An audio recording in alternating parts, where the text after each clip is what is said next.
malam ini Tuhan, kami merendahkan diri kami. Kami membuka hati dan pikiran kami. Ubah hidup kami supaya kami mengerti apa yang menjadi kehendak-Mu. Dan bawa kami Tuhan di dalam terus kekudusan-Mu melanda kami.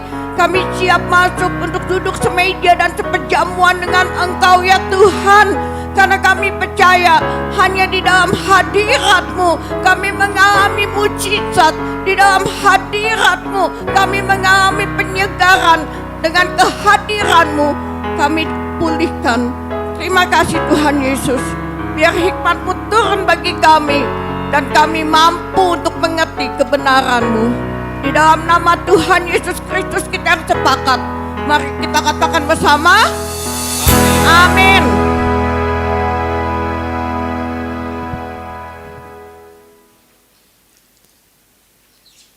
Selamat malam saudara. Selamat malam. Sebelumnya kita melihat saudara, bagaimana kesaksian minggu lalu itu sangat memberkati hidup kita. Saya berterima kasih secara khusus bagi saudara yang bersaksi, karena kesaksian-kesaksian saudara itu membuat saya menjadi teguh dan kokoh, dan saya bisa melihat kalau dia aja bisa, saya pasti bisa. Amin saudara. Bagaimana saudara dengan kisi-kisi Feskom pertama kemarin? Mantap. Sabar, masih ada 4 kali lagi. Masih ada 4 kali lagi saudara. Saudara bertahan, amin. Amin. Nah, tadi itu contoh-contoh lagu yang akan dipakai sebagai materi Feskom. Jadi nanti kalau saudara perhatikan lagu-lagu yang tadi itu ada tuh di materi Feskom. Ya, jadi mulai kecuali ibadah besok ya saudara ya. Ibadah-ibadah selanjutnya itu lagu-lagunya yang akan terus dipakai sebagai materi Feskom. Oke saudara, sekali lagi diingatkan juga untuk besok pembekalan pelayanan, ya pembekalan pelayan, PW khususnya, dan posyandu lansia. Hari ini kita mau belajar tentang pilihlah kehidupan. Pilihlah kehidupan. Keulangan 30, Ul 30 ayat yang ke-11 kita mulai.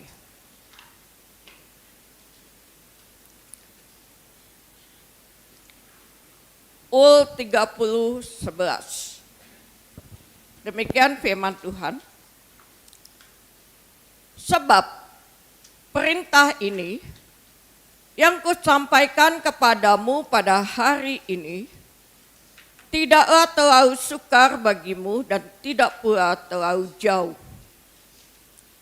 Tidak di langit tempatnya sehingga engkau berkata, siapakah yang akan naik ke langit untuk mengambilnya bagi kita? Dan memperdengarkannya kepada kita supaya kita melakukannya.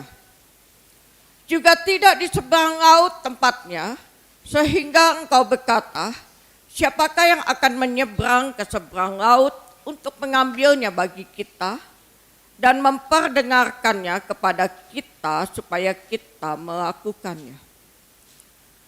Tetapi firman ini sangat dekat kepadamu, yakni di dalam mulutmu dan di dalam hatimu untuk dilakukan. Perhatikan di ayat yang ke-15 saudara dikatakan, ingatlah, aku menghadapkan kepadamu pada hari ini kehidupan dan keberuntungan, kematian dan kecelakaan. Karena pada hari ini aku memerintahkan kepadamu untuk mengasihi Tuhan Allahmu dengan hidup menurut jalan yang ditunjukkannya dan berpegang pada perintah, ketetapan, dan peraturannya supaya engkau hidup dan bertambah banyak dan diberkati oleh Tuhan Allahmu di negeri kemana engkau masuk untuk mendudukinya. Tetapi jika hatimu berpaling dan engkau tidak mau mendengar, bahkan engkau mau disesatkan untuk sujud menyembah kepada Allah lain dan beribadah kepadanya, maka aku memberitahukan kepadamu pada hari ini, bahwa pastilah kamu akan binasa. Tidak akan lanjut umurmu di tanah kemana engkau pergi menyeberangi sungai Yordan untuk mendudukinya. Ayat 19 dikatakan, aku memanggil langit dan bumi menjadi saksi terhadap kamu pada hari ini. Kepadamu kuperhadapkan kehidupan dan kematian, berkat dan kutuk. Pilihlah kehidupan supaya engkau hidup, baik engkau maupun keturunanmu, dengan mengasihi Tuhan Allahmu, mendengarkan suaranya, dan berpaut padanya, sebab hal itu berarti hidupmu dan lanjut umurmu untuk tinggal di tanah yang dijanjikan Tuhan dengan sumpah kepada nenek moyangmu, yakni kepada Abraham, Ishak dan Yakub, untuk memberikannya kepada mereka. Saudara, kemarin dari seminar STS ada dibagikan buku. Saudara baca bukunya? Saudara baca bukunya atau saudara pajang bukunya? Di salah satu buku itu, saudara, buku renungan yang hitam, ada satu kisah yang saya angkat pada saat ini. Ada seorang pengkhotbah di Filipina bagian selatan. Ada yang baca kisah ini? Ingat? Belum dibaca? Dulunya, siapa yang gak punya? Tapi mau baca gak? Kalau mau baca ada di atas. Masih ada kan? Oh, udah gak ada. Bukan, yang hitam itu pun renungan. Yang hitam pun renungan itu isinya. Gitu. Jadi pengkhotbah ini, saudara, adanya di Filipina bagian selatan. Dulunya dia itu adalah seorang kepala pemimpin geng dan terkenal sangat jahat dan bertahun-tahun menghabiskan waktu di penjara. Pada saat dia di penjara itulah dia bertemu dengan Yesus. Kemudian ketika dia keluar dari penjara itu, karena dia bertemu dengan Yesus, dia menjadi pengkhotbah. Dia tidak bisa berhenti dengan cerita tentang Yesus. Sampai akhirnya karena dia memang pemimpin geng, dia bisa mempengaruhi orang-orang Muslim fanatik itu, geng-geng itu, untuk menerima Yesus, mengikut Yesus. Nah, ada sekelompok Muslim fanatik yang dikatakan mengancam kepada mereka, mengancam dia khususnya, supaya dia berhenti cerita tentang Yesus. Anaknya diculik, saudara. Anak perempuannya itu usia 14 tahun diculik, dan ancamannya adalah kalau berhenti cerita tentang Yesus dan kembali kepada aktivitas selamanya, anaknya akan dibebaskan. Apa yang dipilih? Kalau saudara, kira-kira apa yang saudara pilih?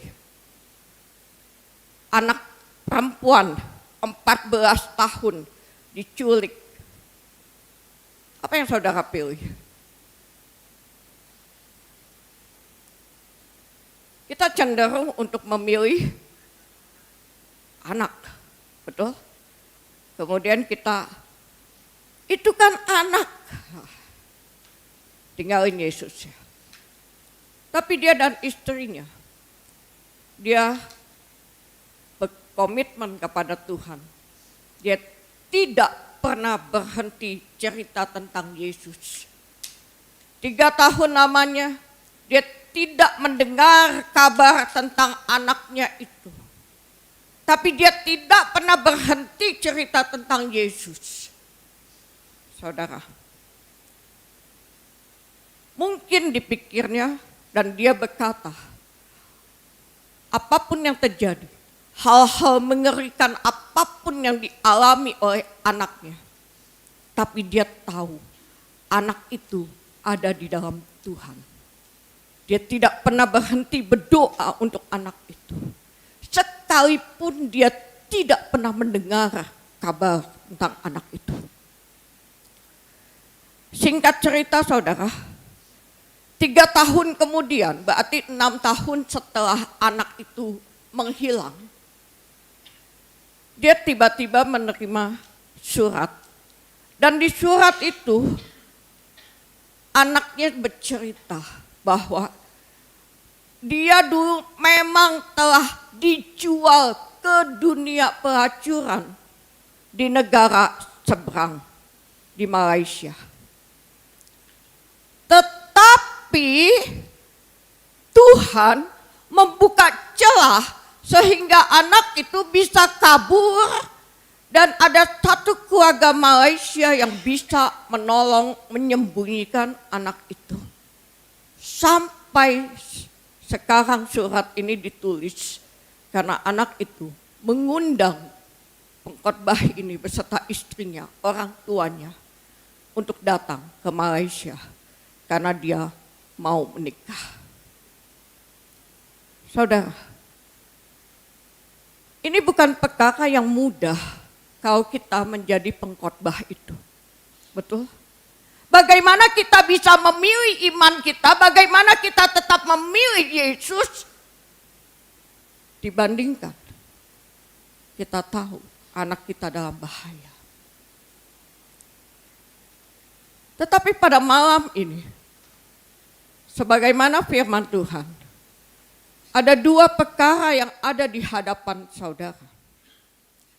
Kehidupan dan keberuntungan, atau kematian dan kecelakaan. Ini 2 hal yang selalu ada mengikuti kita. Karena kalau kita tidak hidup ya kita mati, kalau kita tidak untung ya kita celaka. Itu selalu ada. Dan dikatakan dengan tegas, pada hari ini aku menghadapkan kepadamu. Diperhadapkan.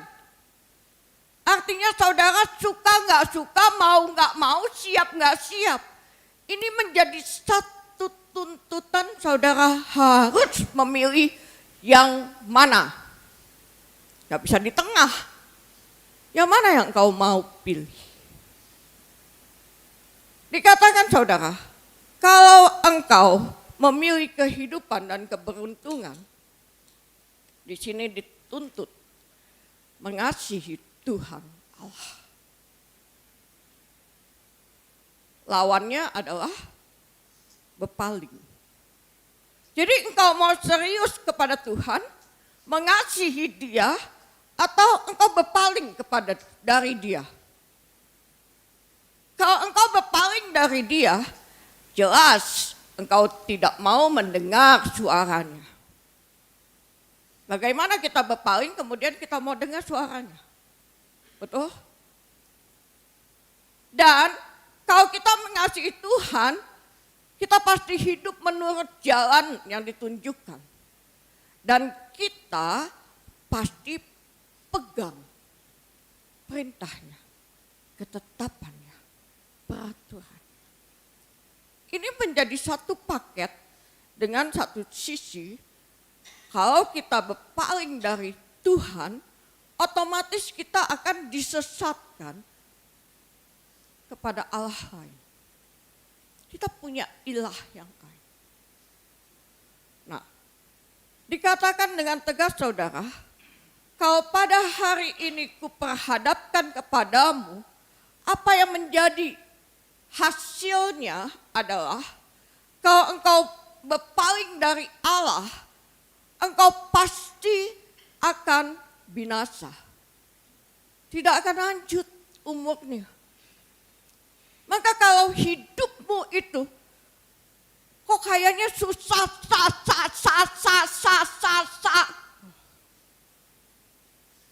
susahnya nggak udah saudara. Kayaknya kita punya jalan pemecahan, punya jalan keluar, kayaknya punya pertolongan. Balik lagi,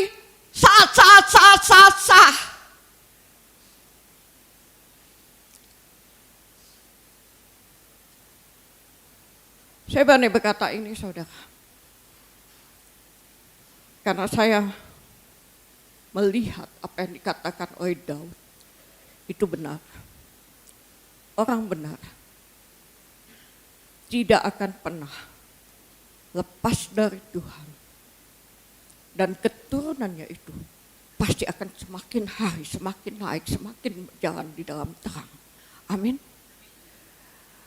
Kalau kita benar, gak akan mencapai yang namanya kebinasaan. Gak akan saudara. Karena di dalam Tuhan, kalau engkau menghadapkan wajahmu kepada Tuhan, engkau mengasihi Tuhan, yang ada hasilnya adalah akan hidup dan bahkan bertambah banyak diberkati. Kita melihat bagaimana Abraham, Ishak, Yakub, orang-orang yang terberkati. Bahkan kita melihat tokoh Ayub, sekalipun dia seakan-akan cepat, tapi ketika dia teruji benar, apa yang terjadi saudara? Tuhan mengembalikan anak-anaknya. Bahkan dikatakan di akhir itu Ayub 42, Tuhan membuat kekayaannya berlipat. Kekayaannya berlipat. Dia gak jatuh terpuruk. Gak. Karena apa? Dikatakan orang yang menghadapkan dirinya kepada Tuhan, adanya adalah kehidupan dan keberuntungan. Maka dengan tegas dikatakan, aku memanggil langit dan bumi untuk menjadi saksi. Saksinya itu bukan manusia. Saksinya itu bukan cuma kata-kata belaka, tetapi saksinya adalah langit dan bumi. Bahwa pada hari ini diperhadapkan kepadamu. Ini hari ini ada nih di hadapan. Pilih. Jadi pilihan itu ada di masing-masing kita. Apa yang menjadi unsur dari pilihan? Kata Mbah Google, arti dari pilihan atau pilihlah.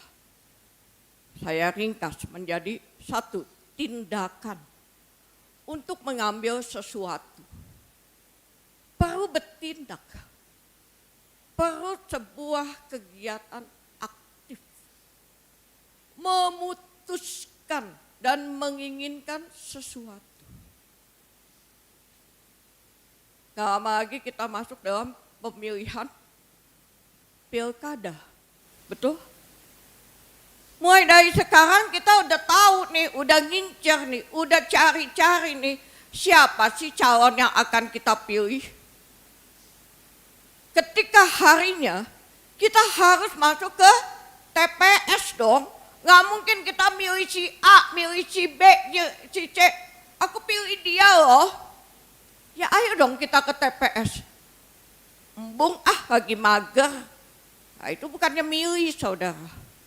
Itu baru berangan-angan.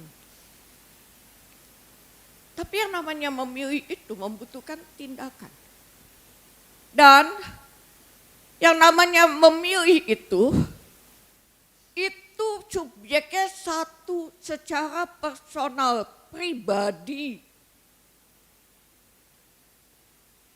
Tapi kan firman Tuhan berkata, pergaulan yang buruk merusak kebiasaan yang baik.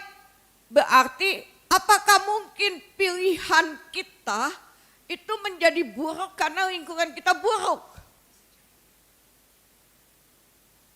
Saudara setuju? Saya memilih menjadi buruk karena teman-teman saya buruk. Saya memilih menjadi kasar karena teman-teman saya ngomongnya kasar. Saya memilih menjadi perokok karena teman-teman saya suka merokok. Saya memilih menjadi ini. Saudara setuju?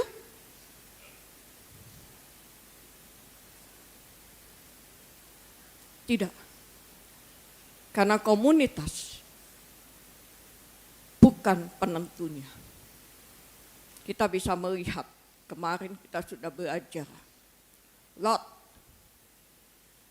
hidupnya di dalam Sodom dan Gomora. Tetapi Lot sama sekali tidak terpengaruh. Bahkan 2 anak perempuannya tidak terpengaruh oleh pergaulan bebas. Ingat, Lot berkata, kedua anakku ini belum pernah dijamah laki-laki. Padahal dia punya pacar. Betul? Anak Lot ini punya pacar. Tapi Lot masih bisa berkata, kedua anak perempuanku ini belum pernah dijamah laki-laki. Artinya sedemikian Lot itu bisa menjaga anaknya di tengah komunitas. Nuh, kemarin kita belajar. Bagaimana Nuh bisa membawa istri dan anak-anaknya beserta mantu-mantunya. Bukan perkara yang mudah. Tapi kita bisa melihat bahwa komunitas bukan penentu pilihan kita. Setuju saudara? Jadi kita nggak bisa berkata gini, ya saya mah, ya habis teman-teman saya begitu sih. No. Teman-temanmu boleh begitu. Aku begini, tetap. Ini yang namanya pilihan. Bagaimana dengan Yonatan? Sekalipun ayahnya begitu sangat iri, benci, ingin membunuh Daud, tetapi Yonatan tidak terpengaruh. Yonatan tetap bisa melihat kebaikan Daud. Saudara, karena pilihan bicara tentang aku secara pribadiku, bukan tentang siapapun juga. Di dalam Roma 6, saudara, Roma 6.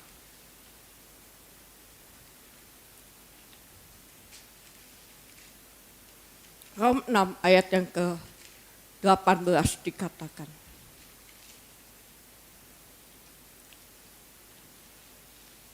Kamu telah dimerdekakan dari dosa dan menjadi hamba kebenaran. Aku mengatakan hal ini secara manusia. Aku mengatakan hal ini secara manusia karena kelemahan kamu. Ayat selanjutnya saudara bisa baca di rumah. Jadi Paulus dengan jelas mengatakan, kamu itu sudah dimerdekakan dari dosa. Dan dikatakan, dia mengerti kelemahan kita. Apa yang dimerdekakan dari dosa, saudara? Apa yang diminta? Apa ini? Seluruh anggota tubuh kita, ada rambut, ada hidung, ada mulut, ada tangan, semua anggota tubuh kita Atau dengan kata lain, seluruh keberadaan kita ini dinyatakan sudah dimerdekakan. Artinya adalah kalau dulu kita menjadi hamba dosa, kalau dulu kita melakukan kecemaran, kalau dulu kita sering kali kasar, kalau dulu kita gampang maki orang, kalau dulu kita gampang marah, kalau dulu kita gampang mukulin orang, kalau dulu kita gampang tersinggung. Serahkan. Menyerahkan. Perhatikan kata menyerahkan. Kalau dulu buahnya adalah rasa malu. Saudara masih ada yang kalau sekarang cerita pengalaman kita. Kita suka cerita gini. Dulu ya, aku tuh suka nyontek ke kau di sekolah. Suka begini, suka terlambat, suka bolos. Sebetulnya saudara ngomong itu dengan satu kebanggaan, wah keren loh tukang contek nasional. Atau sebetulnya dalam hati kita ada rasa malu juga. Dulu ya, saya tuh kalau ngeliat film itu, mesti yang belu-belu itu loh. Saudara kalau ngomong gitu, saudara bangga atau malu?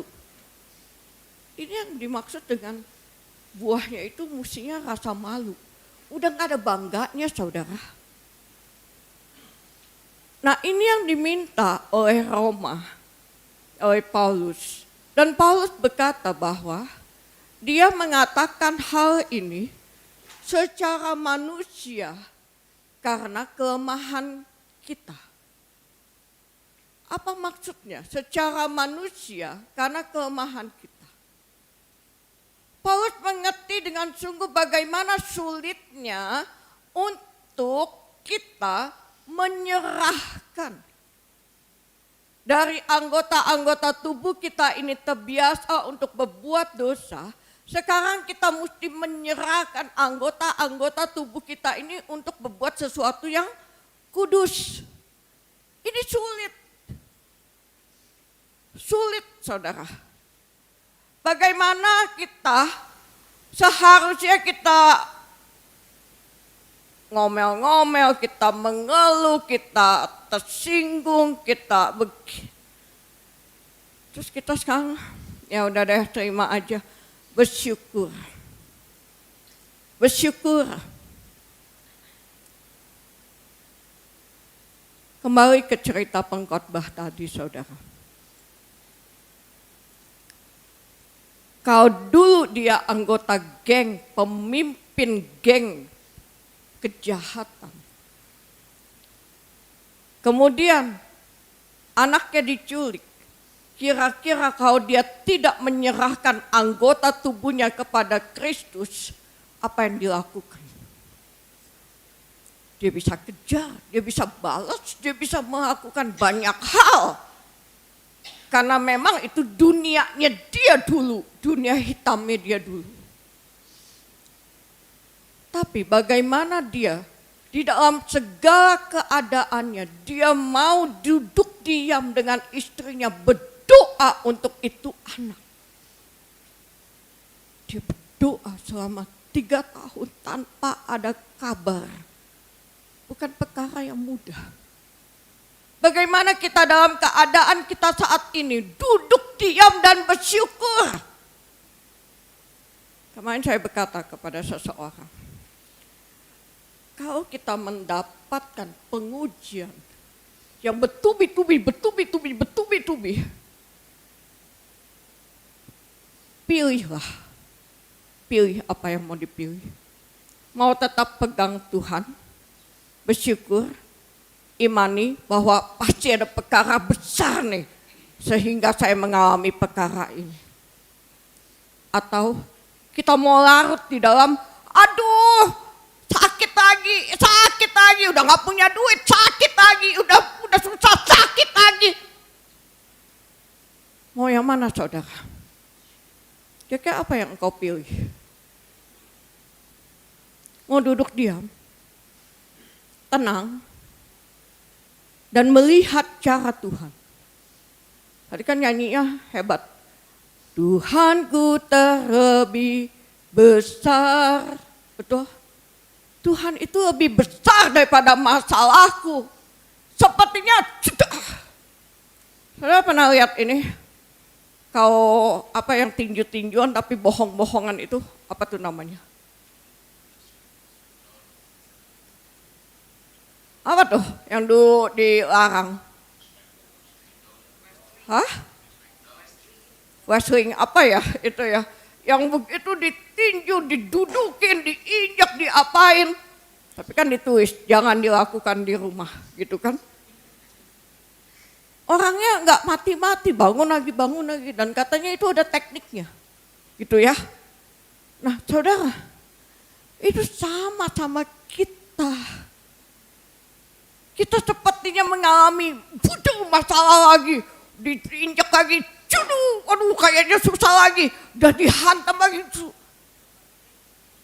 Tapi sesungguhnya Paulus berkata, ketika engkau menyerahkan anggota-anggota tubuhmu kepada Tuhan, ada roh kebenaran, ada kekuatan, ada kemampuan.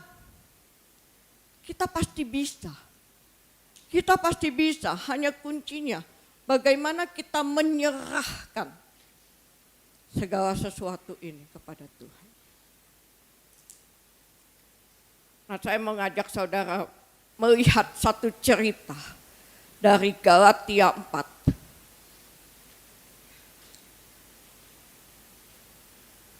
Gal 4.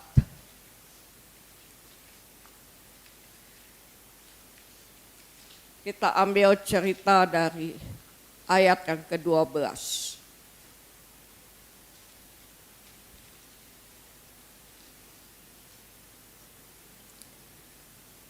Ini surat Paulus kepada jemaat di Galatia. Dikatakan, aku minta kepadamu saudara-saudara, jadilah sama seperti aku. Sebab aku pun telah menjadi sama seperti kamu. Belum pernah ku alami sesuatu yang tidak baik daripadamu. Kamu tahu bahwa aku pertama kali telah memberitakan Injil kepadamu, oleh karena aku sakit pada tubuh. Sungguh pun demikian keadaan tubuhku itu. Sungguh pun demikian keadaan tubuhku itu yang merupakan pencobaan bagi kamu. Namun kamu tidak menganggapnya sebagai sesuatu yang hina dan yang menjijikkan. Tetapi kamu menyambut aku sama seperti menyambut seorang malaikat Allah. Malahan sama seperti menyambut Kristus Yesus sendiri. Ayat 15 berkata, betapa bahagianya kamu pada waktu itu. Dan sekarang, di manakah bahagiamu itu? Ada kontras di sini saudara. Dan sekarang di mana bahagiamu itu? Karena aku dapat bersaksi tentang kamu bahwa jika mungkin, kamu telah mencungkil matamu dan memberikannya kepadaku.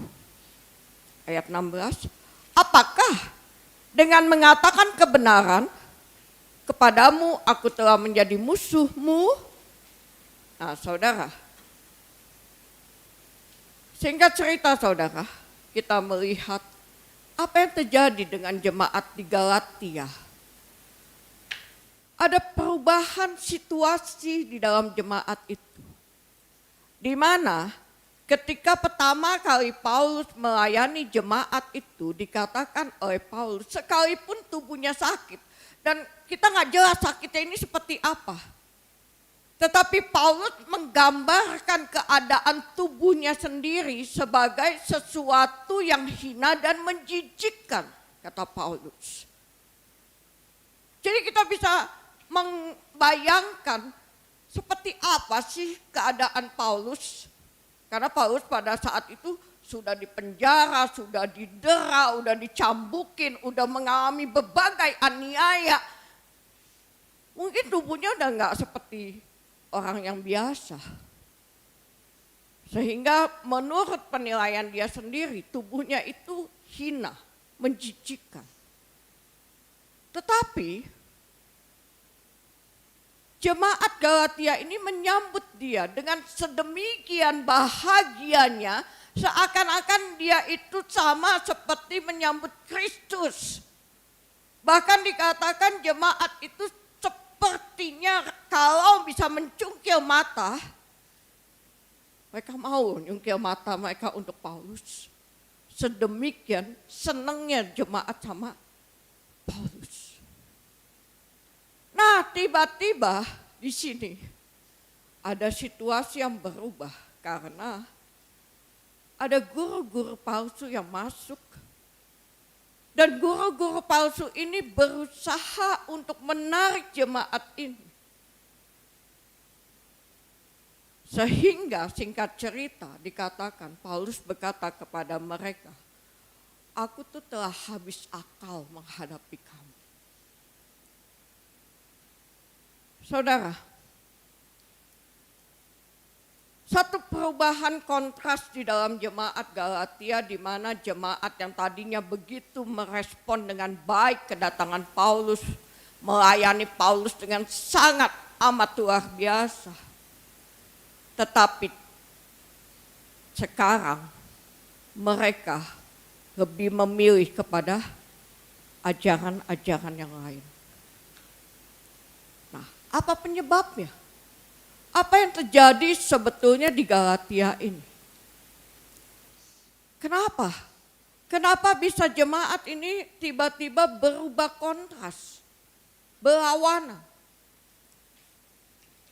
Sampai di akhir dari ayat 20 dikatakan, aku tuh seakan-akan mendapatkan rasa sakit bersalin lagi. Karena apa? Keinginan kita hamba-hamba Tuhan adalah menjadikan saudara menjadi serupa dengan Kristus. Amin. Keinginan kami tim Pastors adalah menjadikan saudara serupa dengan Kristus. Karena itu pun yang sedang kami usahakan untuk kita menjadi serupa dengan Kristus. Ketika jemaat sudah mulai berubah, sudah mulai menjadi lebih kepada Kristus, tiba-tiba jemaat berubah karena adanya pengajaran yang lain. Paulus berkata, aku seakan-akan menderita sakit bersalin lagi. Karena ternyata jemaat di sini dikatakan tidak menerima kebenaran yang dikatakan, yang diberitakan oleh Paulus. Ketika Paulus mengatakan kebenaran yang sesungguhnya, jemaat lebih memilih kepada ajaran-ajaran yang lain. Saudara, berapa banyak kita serius kepada Tuhan? Berapa banyak kita betul-betul memilih kepada Tuhan? Saya dalam kisi-kisi Feskom ini, saya menangani 2 kelompok. Dan berbagai respon yang ada. Kesannya apakah kita menyulitkan jemaat? Kita menyiksa jemaat gitu? Saya sampai katakan kepada mereka, sebelum saudara pusing, pastors ini lebih pusing. Pastors ini udah pusingnya udah berminggu-minggu sebelumnya saudara. Mempersiapkan soal. Itu sekarang tahun ini saya bersyukur banget. Karena apa? Udah bagi tugas si A, si B, si C. Tahun lalu itu dari soal A sampai Z itu saya yang bikin.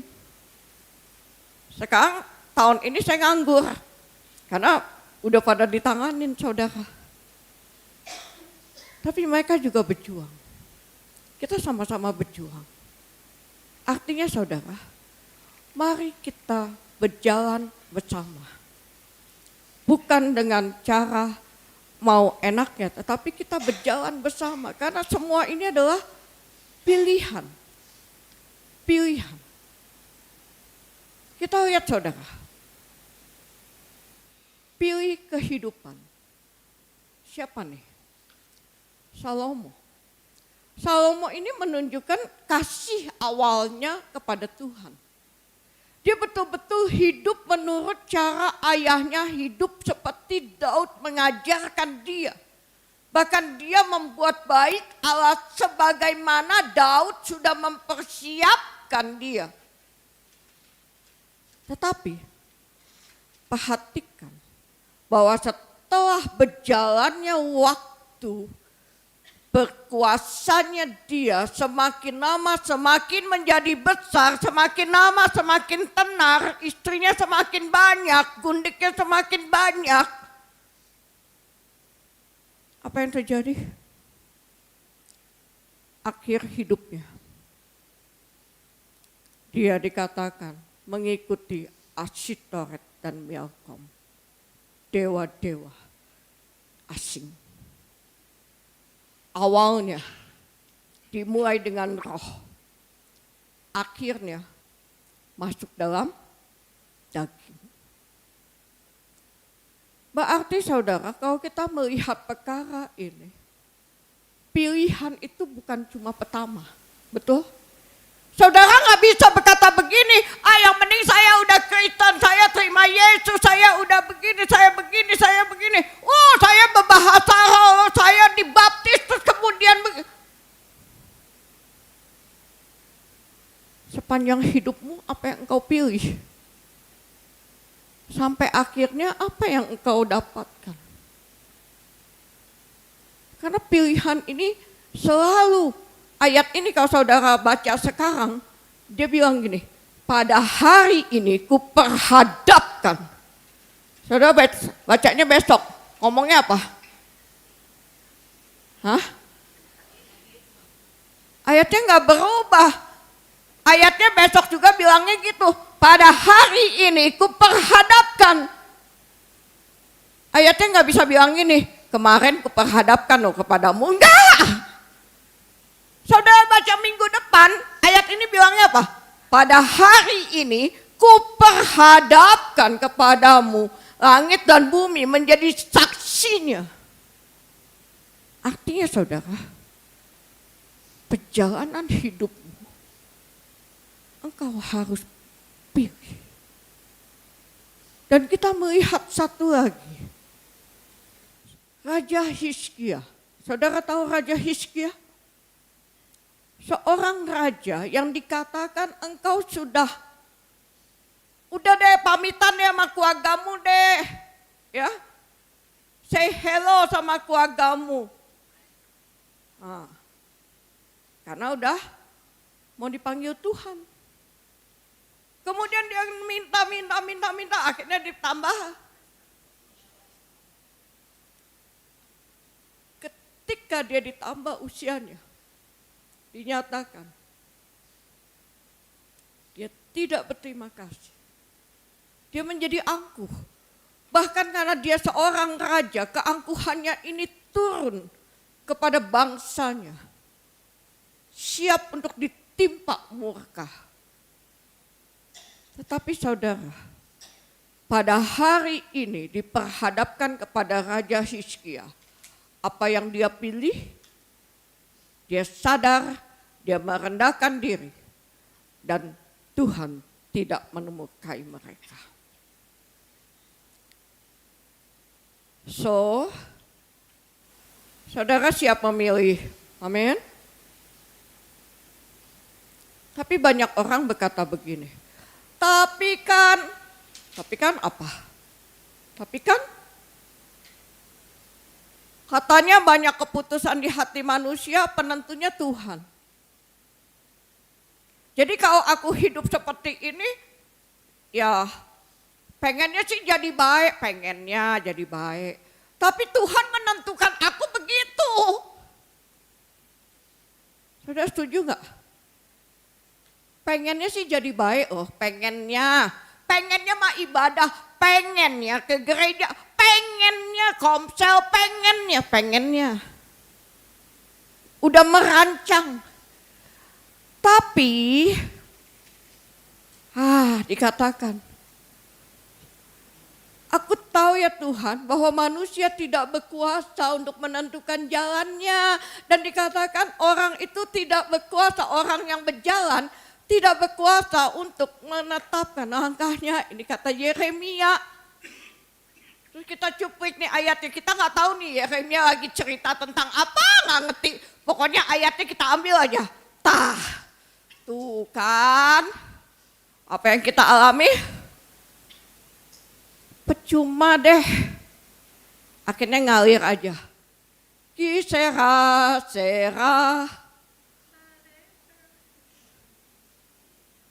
whatever will be. Ya, teman-teman aku ngajakin, ya sudahlah, ibadahnya minggu depan aja lah.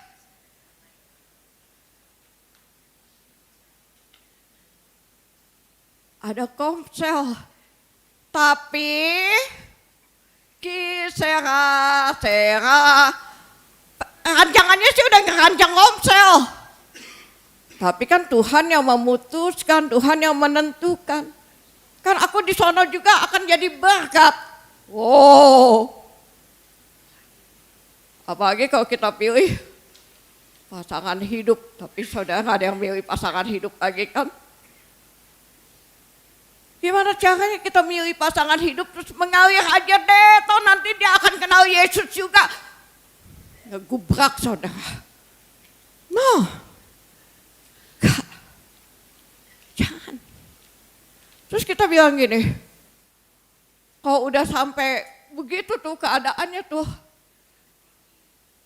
kan udah jadinya Tuhan itu begini, aku kan udah ditetapkannya begini, ya udah deh jalanin aja. Oh, kita jadi nekting dong sama Tuhan. Kalau keadaan kita nggak baik, terus kita berkata begini, kita nekting dong sama Tuhan. Kita berpikir bahwa Tuhan itu merancang cilaka gitu buat kita. Kita berpikir bahwa Tuhan itu merancangkan perkara-perkara yang jelek gitu buat kita. Saudara, yuk bangun yuk. Rancangan Tuhan itu rancangan damai sejahtera. Masa depan itu sungguh ada. Bukan rancangan kecelakaan. Jangan pernah berpikir, kalau aku dalam keadaan seperti ini ya udah deh Tuhan udah menetapkan aku begini. No. Tidak. Kalau engkau di dalam Tuhan, perhatikan rancangannya adalah damai sejahtera. Apalagi alasanmu saudara?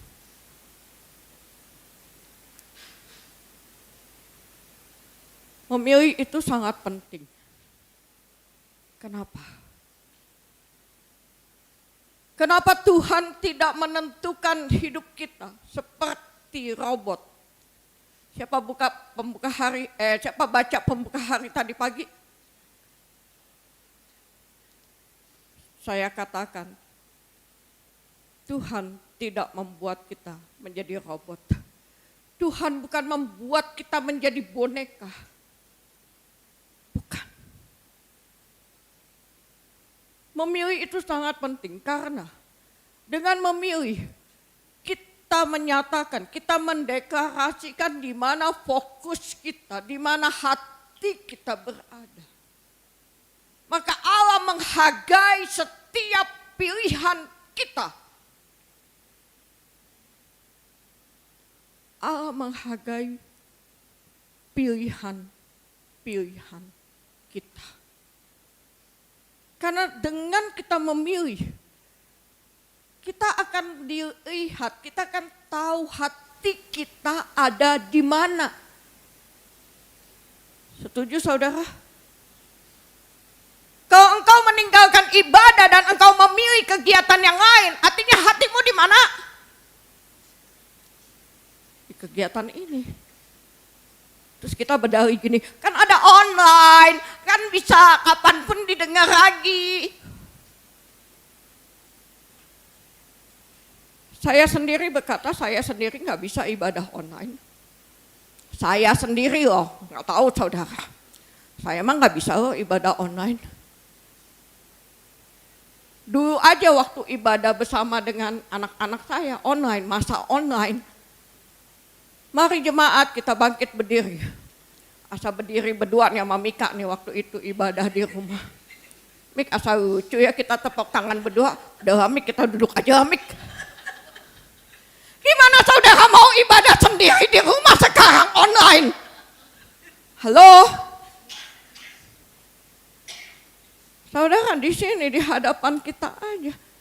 Saudara masih bisa makan permen. Ada yang ibadah sekarang makan permen? Halo?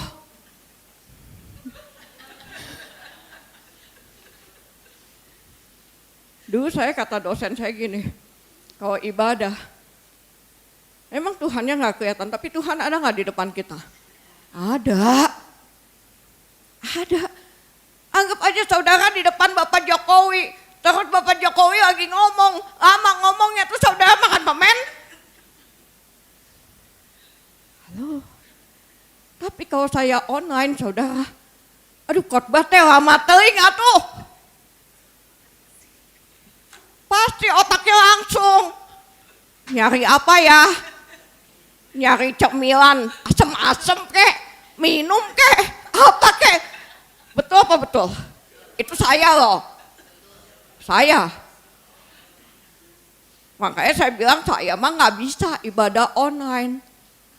Tapi kalau saudara berkata, saya mah online aja karena ada online-nya. Besok saya nggak usah ibadah, kan saya udah ibadah kemarin.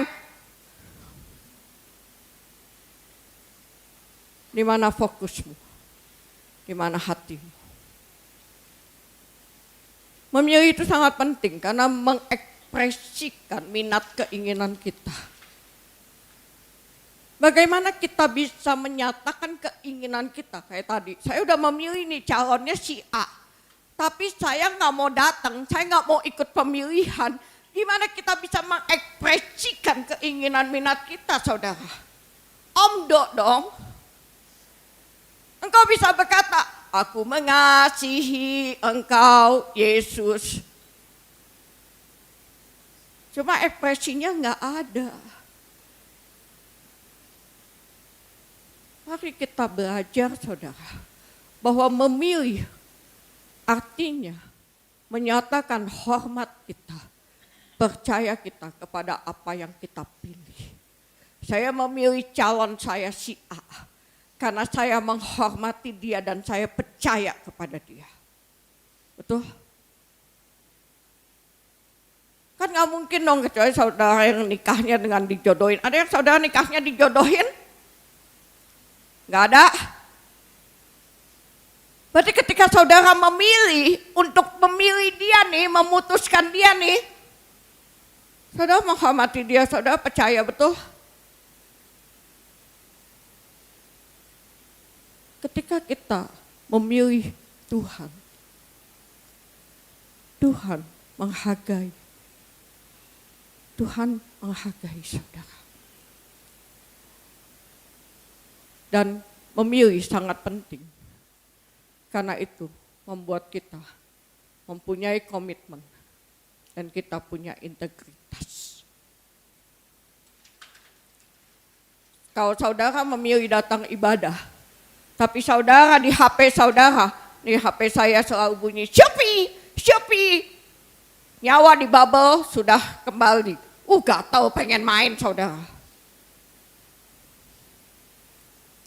Saudara datang ibadah, HP-nya isinya Alkitab atau HP-nya kemana-mana? HP-nya mana isinya? Karena ketika saudara datang memilih ibadah, engkau harus membuktikan komit kita, HP kita isinya harus Alkitab. Atau kalau saudara ngetik pun sesuatu yang berharga, sesuatu yang terkait. Saya tidak melarang saudara pakai HP di dalam ibadah. Tapi dilarang pakai HP saat fashcon. Tapi HP-mu bukan buat engkau chatting kemana, lihat IG, lihat ini, lihat itu. No. HP-mu dipakai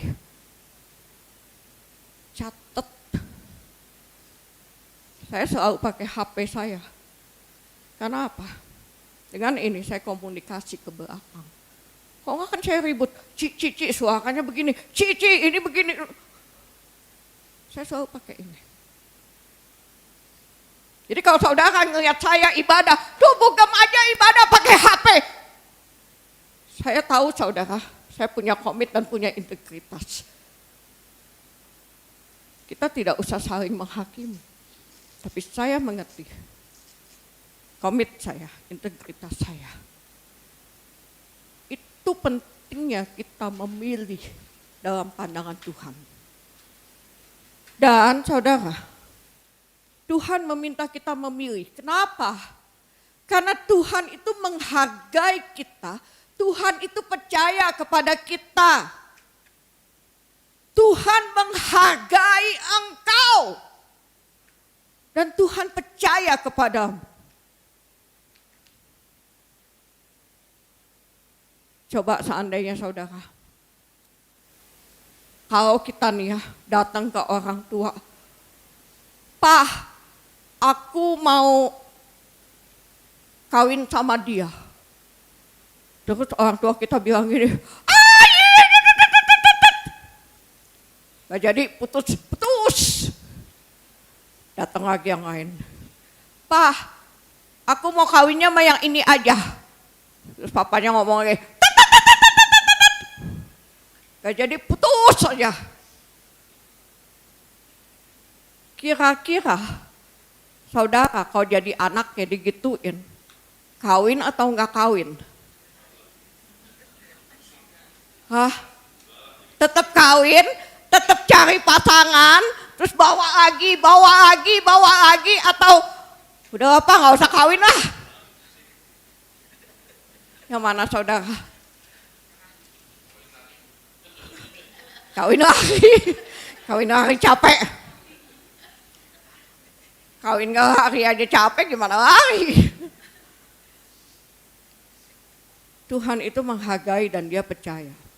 Kalau engkau membawa calon pasanganmu kepada orang tuamu, dan orang tua kita berkata, oke, kita kenalan dulu, artinya engkau itu dihargai, betul?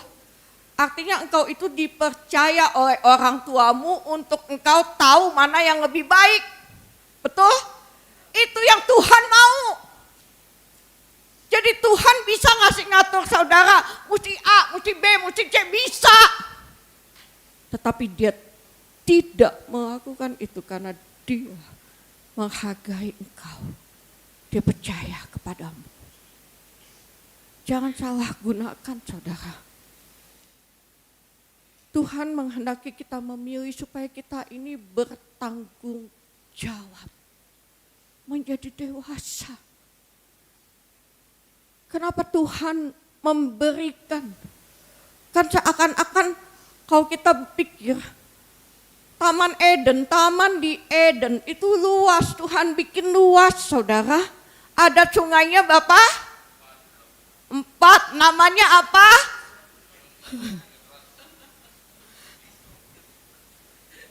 Sungainya aja 4. Nggak mungkin dong dia seperti daerah yang kecil. Nah sungainya aja 4 saudara. Betul? Kenapa di tengah itu, di tengahnya si taman itu ada berapa jenis pohon?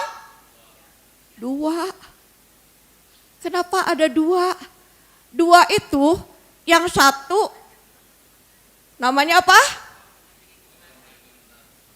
Pohon pengetahuan, yang satu lagi kehidupan. Yang nggak boleh dimakan 1 atau 2? 1 apa 2 yang nggak boleh dimakan? 1 yang boleh dimakan? 1 nggak boleh, 1 boleh. Ngapain didempetin? Saudara, sejak awal Tuhan mau kita dewasa dan kita bertanggung jawab. Sejak awal Tuhan menuntut engkau dewasa dalam pilihanmu. Dan engkau bertanggung jawab terhadap apa yang kau pilih. Jadi memang di tengah itu ada dua, yang satu boleh dimakan, yang satu justru nggak boleh. Ngapain didempetin? Apa nggak ada tempat lain? Tapi ini yang dikehendaki oleh Tuhan sampai saat ini. Dia Alfa dan Omega, dia tidak pernah berubah. Padamu hari ini kuperhadapkan. Apa pentingnya Tuhan? Ketika kita membuat pilihan, melatih kita untuk kita mempunyai komitmen. Engkau berkomit kepada Tuhan, berjanji, engkau siap bagi Tuhan. Hari ini diperhadapkan kepadamu saudara apa yang kau pilih. Ada satu film, judulnya An Ordinary Angel. Udah nonton ya? Kok bisa? Ya, ketemu di Netflix. An Ordinary Angel. Ceritanya tentang seorang perempuan dan dimulai kisahnya dengan perempuan itu ada di bar dalam keadaan mabuk. Dia mabuk dan dia naik ke meja bar, dia menari sepanjang meja bar itu dalam keadaan mabuk, saudara. Ada temannya yang membawa dia. Sekali waktu dia belanja di supermarket. Dan karena ada yang nonton ceritanya nggak boleh salah dong nih. Ketika dia belanja ke supermarket, dia belanja bir. Tiba-tiba di supermarket itu ada jurnal koran gitu. Dia baca jurnal koran tentang seorang anak namanya Michelle, usianya 4 tahun, kehilangan ibunya. Dikatakan di judulnya itu, Poor Michelle, ibunya meninggal karena penyakit. Saudara, Michelle-nya sendiri itu mengalami gagal ginjal. Michelle-nya gagal ginjal, ibunya meninggal. Dan di berita itu ditulis Poor Michelle. Si wanita ini namanya Sharon, saudara. Si Sharon ini dia ambil koran itu dan dia baca. Dia nggak ngerti apa yang dia harus lakukan karena pada saat itu dia masih pakai baju bar, baju maboknya dia. Tapi dia pergi ke gereja, tempat pelayatan, sampai ke pemakaman itu. Orang banyak bertanya, dia siapa? Dia siapa? Dan saudara, singkat cerita, Sharon ini datang ke rumah Michelle karena dia hatinya berbelas kasih kepada anak 4 tahun ini. Dia lihat di tumpukan belakang di meja bapaknya itu sekian banyak tagihan. Dan akhirnya tanpa diminta, tanpa ini sekalipun bapaknya dibilang gini, kamu tuh siapa ngacak-ngacak hidup aku, ngacak-ngacak keuangan aku. Tapi dia bekerja, dia pisah. Yang ini harus dibayar, yang ini gini-gini. Dia beresin, dia cari dana, dia cari bantuan, dia kerjakan banyak hal untuk Michelle ini, untuk keluarga ini. Sampai akhirnya dia mengurus 2 anaknya, Michelle dan kakaknya. Tapi saudara, apakah semudah itu? Tidak. Karena sekali waktu ketika ayah dari Michelle ini menyinggung perasaannya, berkata bahwa dia itu gak bisa menolong, gak banyak berguna. Dia kembali mabuk. Dia balik lagi hidup mabuk-mabukan. Dan sekali waktu dia mabuk di rumahnya Michelle ini, anak-anak itu ketakutan. Dan dia diusir oleh bapaknya. Saudara. Singkat cerita, Michelle ini sedang menunggu transplantasi ginjal. Dapat kabar, ginjal itu udah ada. Tapi kan ginjal segar itu hanya bertahan sekian jam, harus cepat dicangkok. Kalau enggak dia akan mati, enggak berguna. Badai salju. Apa yang terjadi? Apa yang terjadi? Sebelum Michelle itu dikatakan tidak berguna, salah satu penyebabnya adalah dia membuat kru TV datang dan menginterview Michelle, keluarganya, untuk memohon donasi bagi orang luar. Jadi dimasukin di TV cerita si Michelle ini untuk menggalang dana. Bapaknya nggak terima, makanya akhirnya pecah. Nah, singkat cerita, ketika ginjal ini siap, ternyata acara TV itu sangat amat menolong. Dan banyak orang akhirnya, saya sediain helikopter tapi nggak bisa mendarat di gimana, nggak ada landasannya. Saya sediain landasan, saya sediain. Kalau pada hari ini saudara, kita mendengar cerita ini. Sharon itu diperhadapkan dengan mau tetap menolong sekalipun, atau Sharon meninggalkan Michelle karena toh dia sudah lepas dari bapaknya. Maksudnya udah diusir juga, udah gak diterima juga.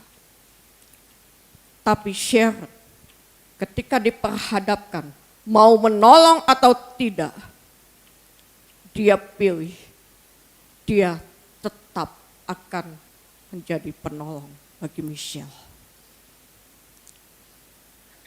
Banyak hal yang ada di hadapan kita. Tetapi pada hari ini diperhadapkan kepadamu.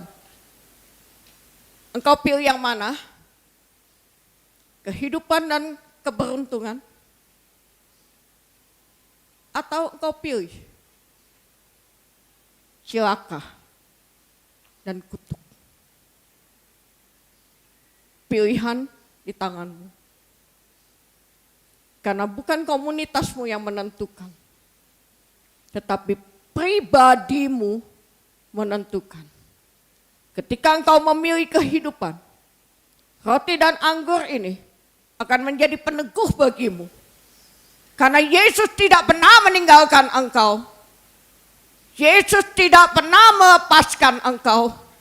Dia hidup di dalam hidupmu.